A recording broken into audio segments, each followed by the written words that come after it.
Okay,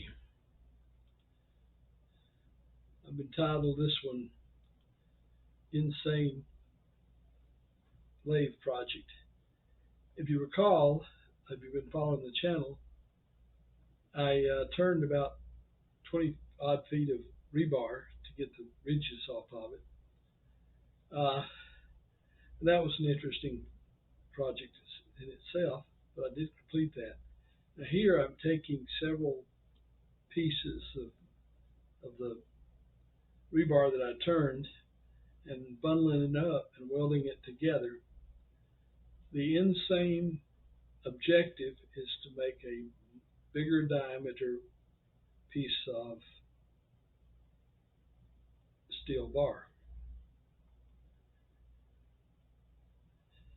Now, it's insane because for the effort and materials I put into this, I could have bought the cold rolled bar cheaper, of course.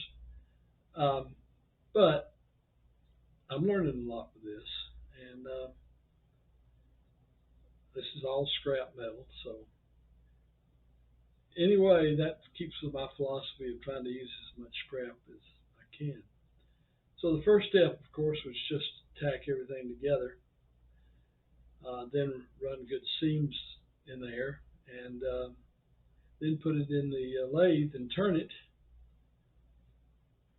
and then that would leave big gaps, holes, and whatnot that I would need to weld further.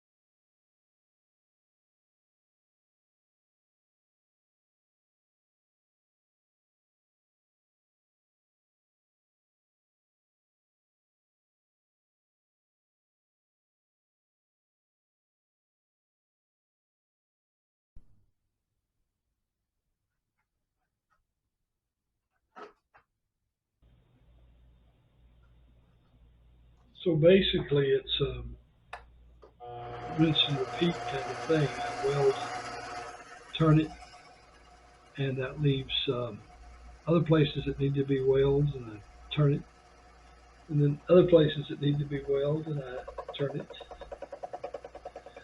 That's the reason I said if the labor were any factor whatsoever, that would be impractical.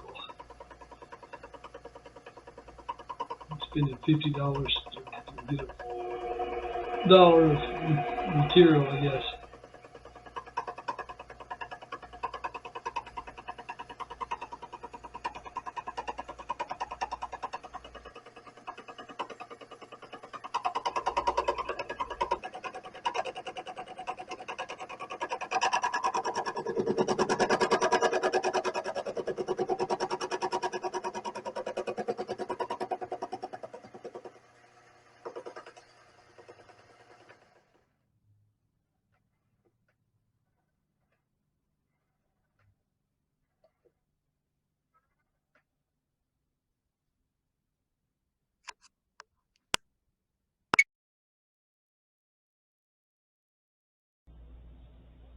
I've made good progress. I'll just have to decide whether I want to weld and turn or just turn it down to the depth of the lowest dimple. I'll probably weld some more.